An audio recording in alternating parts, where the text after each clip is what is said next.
অসম আৰু অসমীয়া ভাষাক মনে প্ৰাণে ভাল পোৱা এগৰাকী অসমীয়া। মাতৃভাষাৰ প্ৰতি থকা প্ৰেমৰ প্ৰকাশ কিছু ব্যতিক্ৰম এইগৰাকী ব্যক্তিৰ। হাইস্কুল শিক্ষান্ত পৰীক্ষাত অসমীয়া বিষয়ত ৭৫% বা ততোধিক নম্বৰ লাভ কৰা শিক্ষাৰ্থীক নিজ পেঞ্চনৰ ধনেৰে বিগত ৫ বছৰে সম্বৰ্ধনা জনাই আহিছে এই বিশেষ ব্যক্তিগৰাকীয়ে।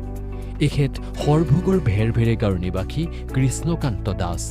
গড়কাপ্তানি বিভাগৰ জ্যেষ্ঠ সহায়ক হিচাপে অৱসৰ গ্ৰহণ কৰা দাসে বিগত ৫ বছৰে অসমীয়া ভাষাৰ প্ৰচাৰ প্ৰসাৰ তথা অসমীয়া ভাষা শিকাৰ ক্ষেত্ৰত শিক্ষাৰ্থীৰ মনত আগ্ৰহৰ সৃষ্টি কৰিবলৈ আয়োজন কৰি আহিছে এক বিশেষ সম্বৰ্ধনা অনুষ্ঠানৰ। ভাষাৰ সংকট মানে জাতিটোৰ সংকট।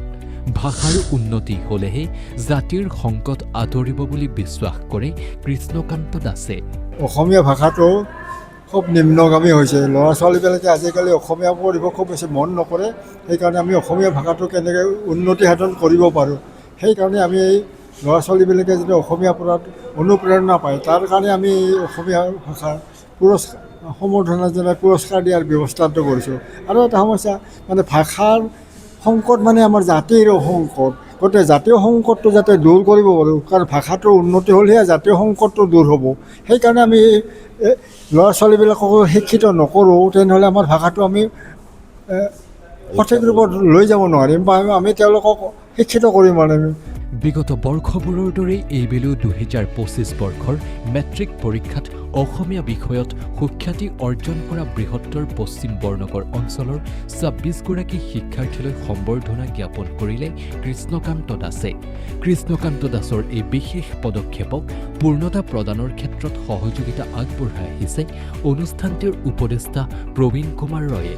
ভুলুকাদোৱা বজাৰৰ গ্ৰাম্য ভৱনত অৱসৰপ্ৰাপ্ত বিষয় শিক্ষক অতুল বৰ্মনৰ সভাপতিত্বত অনুষ্ঠিত এই বিশেষ সম্বৰ্ধনা অনুষ্ঠানত কৃষ্ণকান্ত দাসৰ সহধৰ্মিনী কামিনীবালা দাস, বৰনগৰ মহাবিদ্যালয়ৰ অসমীয়া বিভাগৰ সহকাৰী অধ্যাপিকা ডক্টৰ ৰীতা দাস, কামাৰগাঁও উচ্চতৰ মাধ্যমিক বিদ্যালয়ৰ প্ৰাক্তন অধ্যক্ষা অন্নদা দাস, অৱসৰপ্ৰাপ্ত সৈনিক লোহিত চন্দ্ৰ ঠাকুৰীয়া প্ৰমুখ্যে কেইবাগৰাকীও বিশিষ্ট ব্যক্তি উপস্থিত থাকে।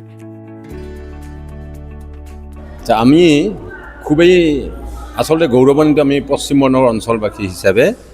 আমাৰ পশ্চিম বৰ্ণৰ হাইস্কুল শিক্ষান্ত পৰীক্ষা কেন্দ্ৰৰ পৰা যিকেইখন স্কুলৰ পৰা যিসকল ছাত্ৰ ছাত্ৰীয়ে পৰীক্ষাত অৱতীৰ্ণ হৈ পেলাই অসমীয়া বিষয়ত ৭৫ বা তাতকৈ অধিক নম্বৰ লাভ কৰে, সেইসকল ছাত্ৰ ছাত্ৰীক মানে প্ৰতি বছৰে বিশেষভাৱে সম্বৰ্ধনা জনাই আহিছে।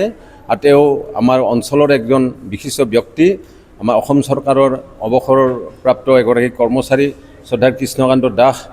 তেখেতৰ অৰ্থ সাহায্যৰ জৰিয়তে আমি এই ৫ বছৰ ধৰি এই অনুষ্ঠানটো চলাই আহিছোঁ।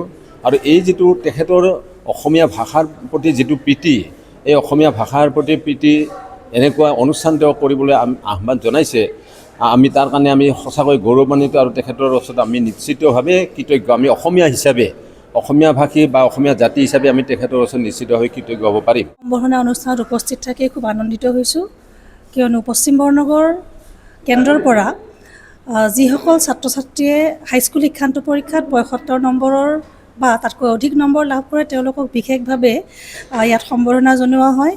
তেওঁলোকৰ বিভাগটোৰ প্ৰতি কোনো লক্ষ্য নাথাকে। ইয়াতে দ্বিতীয় বিভাগ, তৃতীয় বিভাগ আৰু প্ৰথম বিভাগ পালেও তেওঁলোকক এই অনুষ্ঠানটোত সম্বৰ্ধনা দিয়া হয়।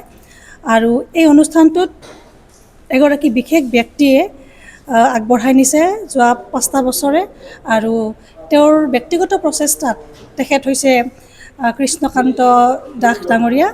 আৰু নিশ্চয়কৈ তেখেত এগৰাকী প্ৰকৃত অৰ্থত সমাজকৰ্মী। আৰু এই সমাজকৰ্মী মানুহগৰাকীয়ে সম্পূৰ্ণৰূপে ব্যক্তিগত প্ৰচেষ্টাত আমাৰ মৰমৰ ছাত্ৰ ছাত্ৰীসকলক উৎসাহ যোগাবলৈ এই সম্বৰ্ধনা অনুষ্ঠানটো আয়োজন কৰিছে। আৰু তেখেত নিজেও এগৰাকী অসমীয়া ভাষাৰ খুব আগ্ৰহ থকা, অসমীয়া ভাষাৰ প্ৰতি খুব আগ্ৰহ থকা ব্যক্তি, অসমীয়া ভাষাক ভাল পোৱা ব্যক্তি।